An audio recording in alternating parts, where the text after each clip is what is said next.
And so we got this next game, Helgai against Edward. And was played in this game was played in 2022.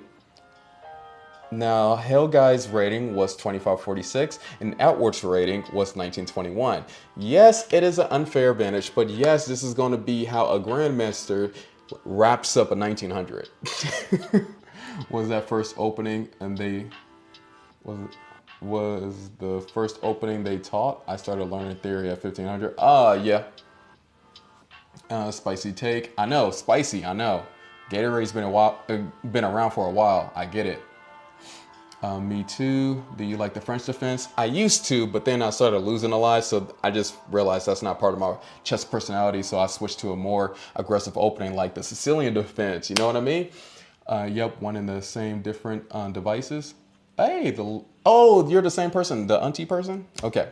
So the game started off like this, going into the Ruy Lopez again. E4, E5, knight to F3. After knight to F3 in this position, we have the move knight to C6. And what move initiates the Ruy Lopez again? Since we have a whole different group here. Check out H1's Discord. Hey, Shadow Mysterious, thank you, man. I appreciate that. Chess 22. At what point does chess become bullying?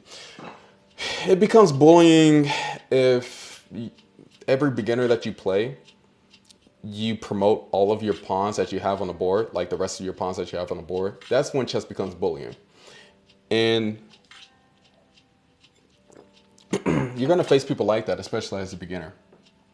The Sicilian is a very nice opening. Yes, it is. And I know how to simply play it. Yeah, Bishop B5 initiates the Ruy Lopez. After Bishop B5 in this position, we have G6 by our opponent. And this is like 2022 type of chess. This is modern chess. After the move G6 that goes into the fianchetto defense, then we got the move castle kingside by us. After castle and kingside, which you're just going to keep on developing pieces, showing our chess principles. And then we got the move bishop to G7. After bishop to G7, what do you think white did next here in this position? And the good thing that I like about the Ruy Lopez and about the Italian game is that the ideas doesn't really switch up. The ideas don't really switch up. And TP and wait, not TP. That's Ron. Y'all are the same color, so y'all be confusing me. Yep. Pivori. Yep. C3. The ideas will stay the same in both of those openings, the Ruy Lopez and the Italian game. You're going to do C3 and possibly D3 or D4. You get to choose. I feel like D4 is a lot more complicated, and then D3 is a lot more solid. It's a lot more reserved, and you get to like maneuver your pieces and defeat a beginner very easily. And so, after the move D6, what move do you think white did next to kind of, how can I explain it, to defend their position and actually use prophylaxis? Because after doing the move D6, black is planning on doing something which white avoided. Not D4, even though D4 can be played in this position. But most grandmasters like doing this move first before doing D4. And Ron, you are correct, H3. And this is just like a secret tip for all my beginners that is out there right now. Doing the move H3, avoiding this pin with bishop to G4, pinning our knight to the queen, you can just do H3. Just avoid it altogether. Why? Like most grandmasters do not like that pin anyway, so why should you? Just do H3. You have time to, and it's a lift anyway. It's developing. I mean, you have a lift on the king going to H2, so once you start battling in the center, you don't have to think about the back rank weakness, all right? White should play the Botez Gambit. Yeah, he should play queen to D6. Yes, I forgot about H3. Yeah. So after H3, knight G to E7, and then we got what move next? Ideas are exactly the same. What move does white play next here? My guy Helgai. Yep, D4. D4, attack at the center, because chess principle, whoever controls the center controls the game, usually speaking. And so after the move D4, castling kingside, and then we have our next move by white, which is rook to E1. Why is rook to e1 played? Well, you're going to figure it out in a minute because it's not just defending the pawn on e4 or trying to control the e-file. After rook to e1, a6 in this position, where are we moving our bishop at? Where are we moving our bishop? Are we moving our bishop to c4 or a4? Or are we moving our bishop to d3 or f1? Give me some moves right quick. Pivori, saying a4, d3, bishop a4, d3. Okay, bishop a4 is the move that we're going to. After bishop to a4, bishop to d7, and then we have to move bishop to e3. After bishop to e3, b6 was played, and then we have what move next? What move next do you think? And this is for all my die-hard Italian game Ruy Lopez people. What move do you think white plays next here? And Chess22, thank you for the follow. I forgot to say thank you for all the people who was following. My bad, I missed like 3 other people. It's cool. TP, you are correct. Knight B to D2.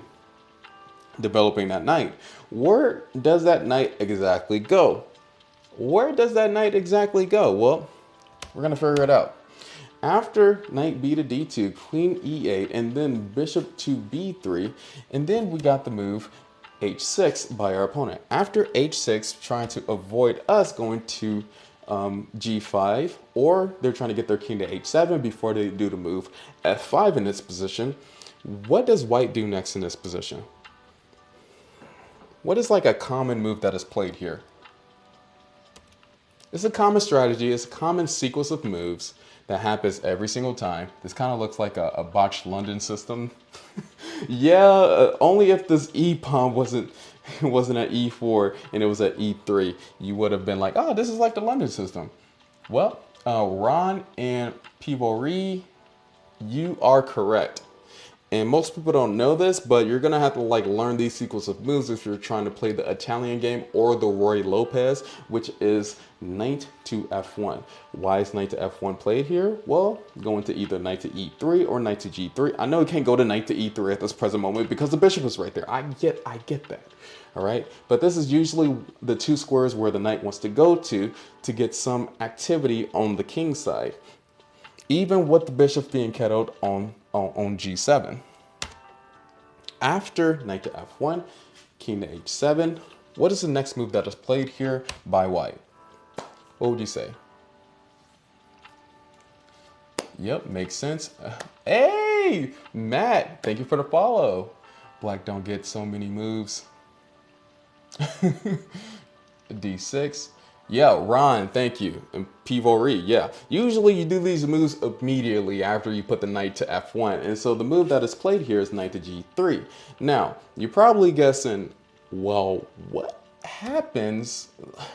This position is kind of weird because you got all 3 of these pieces on the 3rd rank, and very easily a move like f5 to f4 can fork our bishop and our knight on g3. Well, good thing that we have tactics on our side, you know, going against our opponent here. And actually, you're going to see in a minute. After knight to g3, queen to d8, queen to d2, we actually see this happen over the board, f5.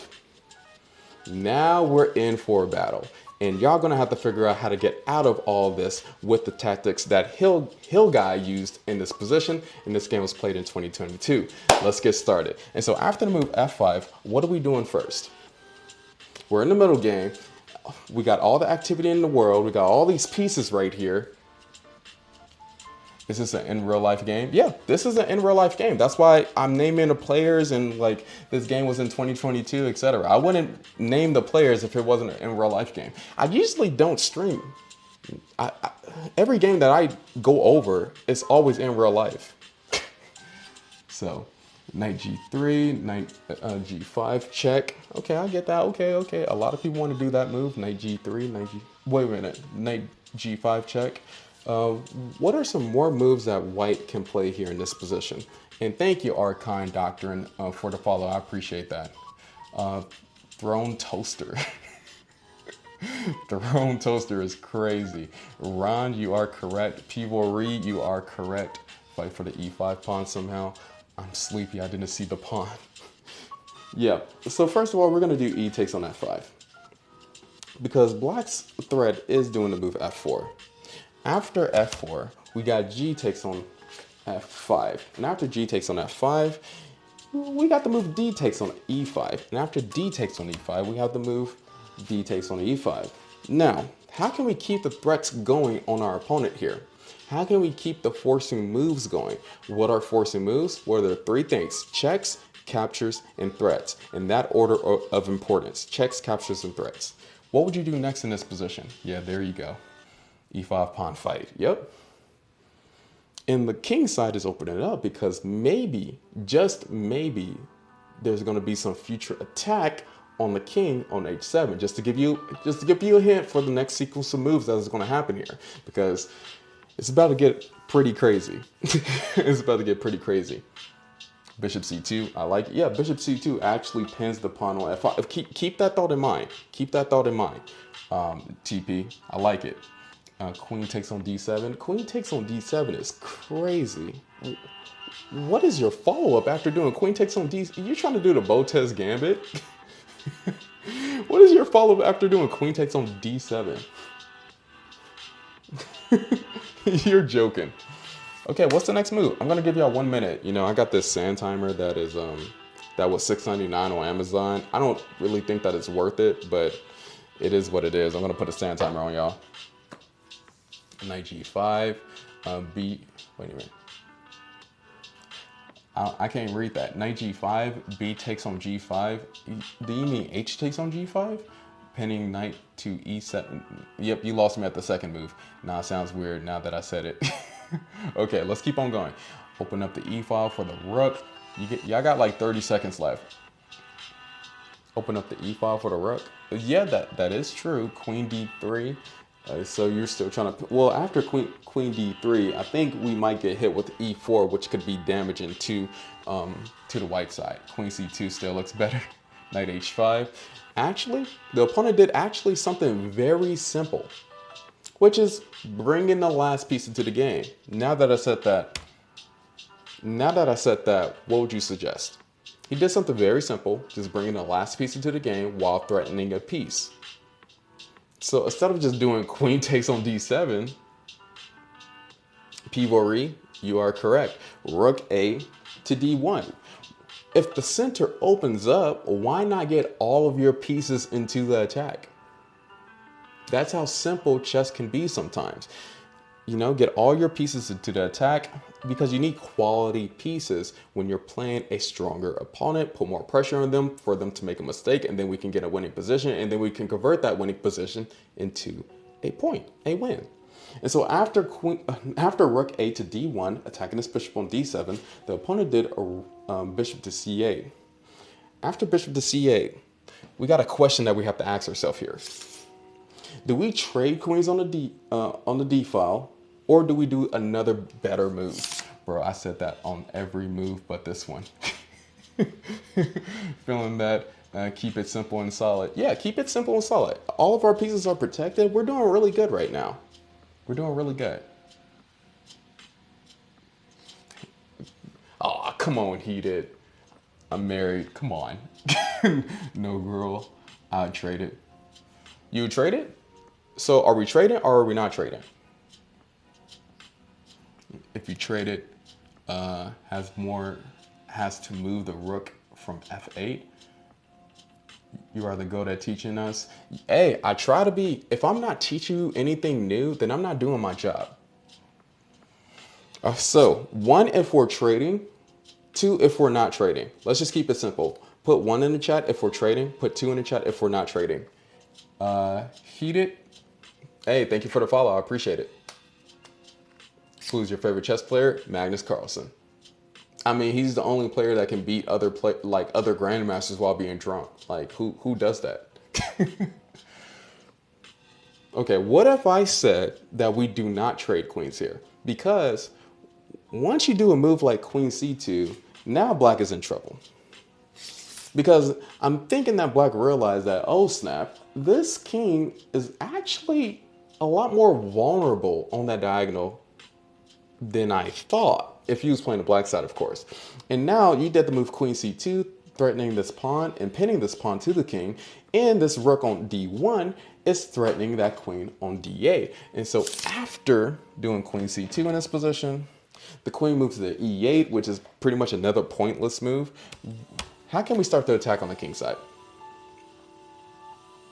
Oh boy, I didn't notice that. Yeah, that king is about to be begging for mercy. That king is about to be begging for mercy in a minute. This is very helpful.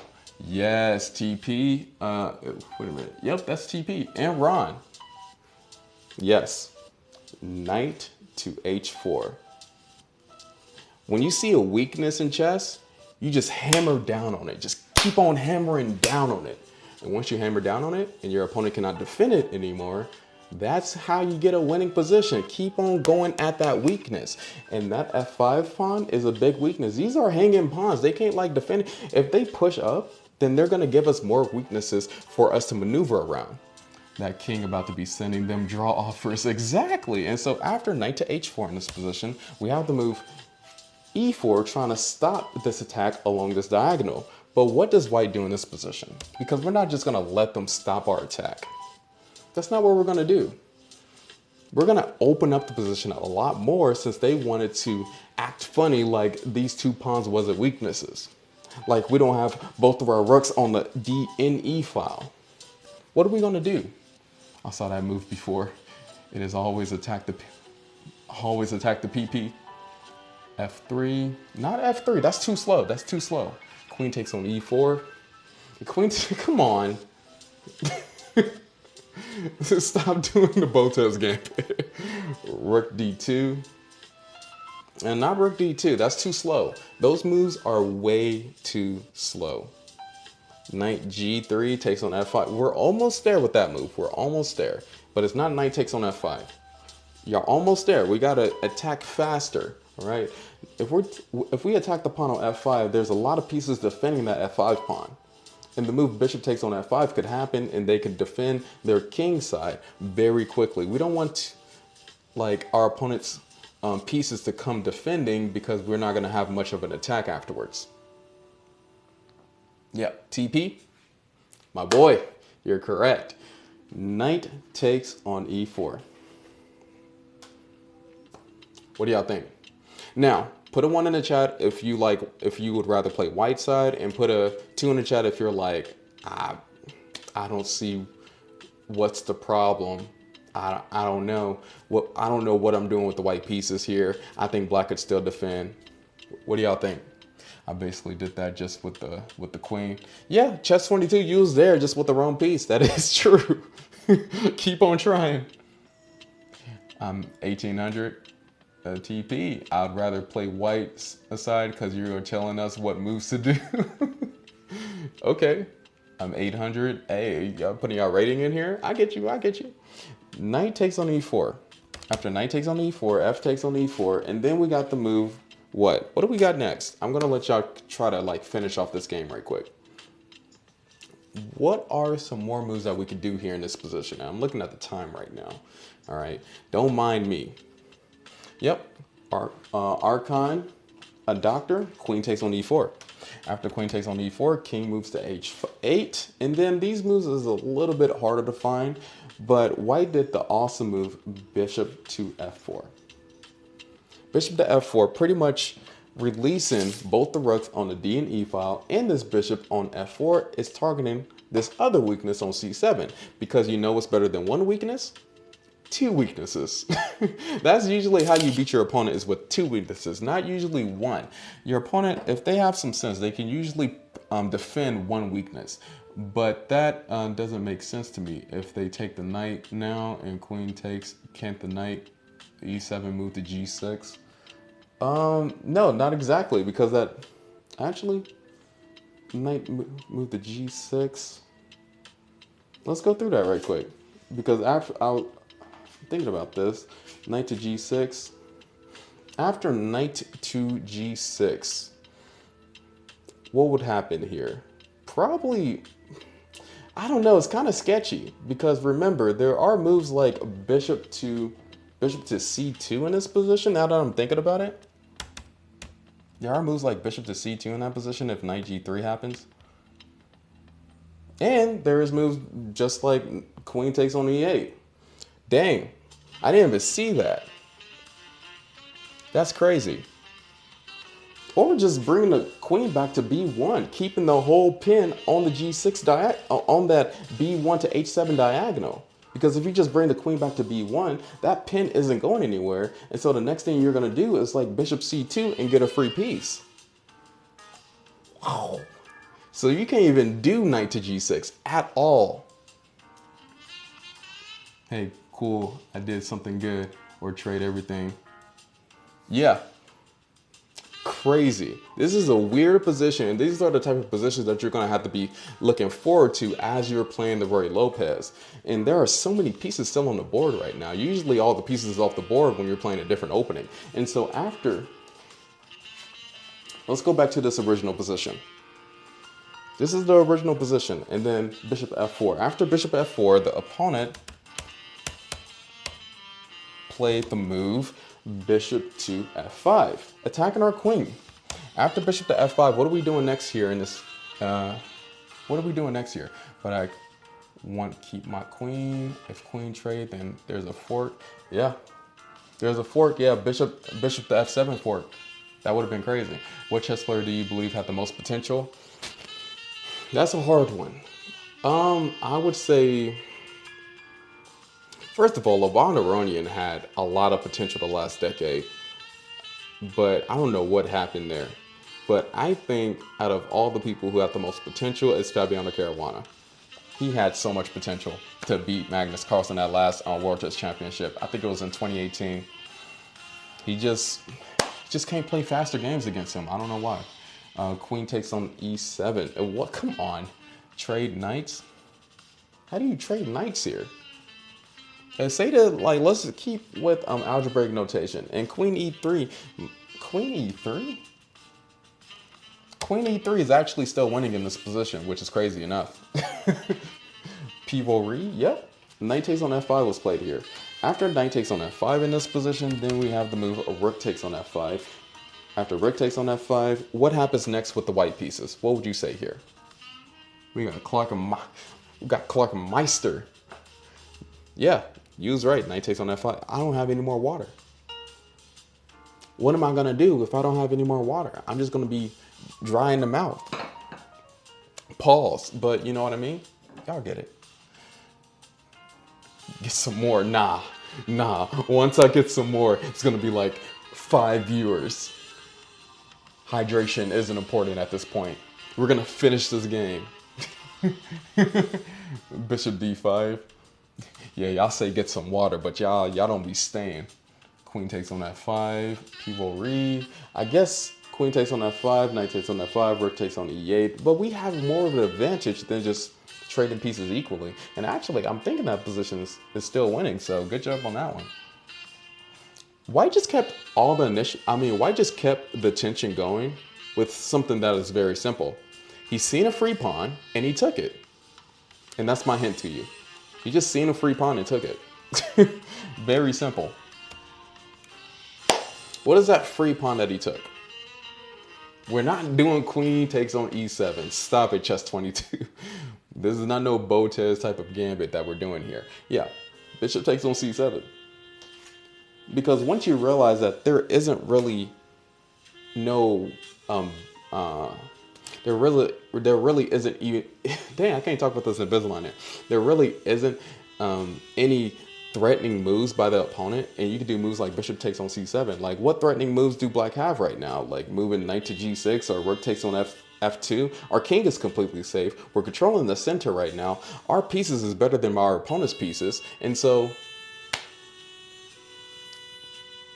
we could just take pawns and not really care. Of course, like, you still have to calculate, right? You can't just take pieces. But at the same time, you can kind of gauge that this position is more superior for you than your opponent. I got Invisalign too, exactly. So after bishop takes on c7, queen to g6, and now our opponent finally got some threats, maybe along the f and g file. And so after queen to g6. I'm gonna give y'all 1 minute to guess the next move, even though that this next move is pretty hard to find. If y'all guess this next move, then whew, y'all great. I'm not gonna lie. Y'all a great chess player if you guess this next move. Rook D. So Pivory, you are correct. Rook D6 is the best move of the position, but that's not the move that Hill Guy played. That's not the move that Hill Guy played, which his rating is 2546. You know, he's not Magnus Carlsen. He does still play practical moves though, and he can beat a lot of people, all right? But he didn't play that. He just kept the tension going. Queen takes on E7. Come on. Rook D8. Rook D8 is a little bit crazy because actually, does Rook D8 still work? I'm looking at Rook D8 right now, but this knight can take backwards. But then I was looking at what if Queen takes on A8? Rook D8 might be a little bit questionable. Yeah. Instead of knight takes on D8, it would be Rook takes on D8, and then Bishop takes on D8, knight takes on D8, etc. That's what would happen. I was calculating for y'all. It doesn't work. Queen takes on F5 is crazy. Rook C2. Okay, the minute is up. The next move is actually Bishop to D6. That's the next move that Hill Guy played here. After Bishop to D6, there is a lot of things that is happening here. The tension is dead on black side, and even in this position, pretty much any move that black does, they're losing because their position is completely busted. They're already down, how many pawns? 3 pawns. They're already down 3 pawns. So even if they trade all the pieces, this is a losing endgame. But you got to keep on trying. But he kept on trying, like, he went to the wrongest square possible. He didn't do moves like Rook A7 or Rook E8, which is still kind of like, it's still kind of hard to convert this because there's so many pieces on the board, which in Ruy Lopez, you know, this is what's going to happen. This is what you're going to have to deal with. But he did this silly move, and I'm just guessing that, you know, he's a 1900, he was low on time, but he did knight to G8. After doing the move knight to G8, the next move pretty much made him resign. I had the right idea to set up queen takes on E7. Yeah, I guess I'll just do Rook to E8 to protect the knight. Yeah, so black should have did Rook to E8 or Rook to A7 to keep the game going, but then he did the silly move knight to G8, which I guess all the pressure just exploded his mind because now there's just a piece that he can take for free. Yeah, Ron, you're correct. After queen takes on C6, and then I guess he did this last move, Rook to D8, and then after doing Rook to D8, he was like, I resign. He was like, I'm good. You defeated me in this Ruy Lopez. You're that guy. You know, you take those shots like blah, blah, blah. You know what I mean? In Minecraft, of course. Twitch, don't get me off this platform. You know what I mean? Don't ban me. All right? I already been banned on TikTok once for doing something silly. You know what I mean? Don't sue me.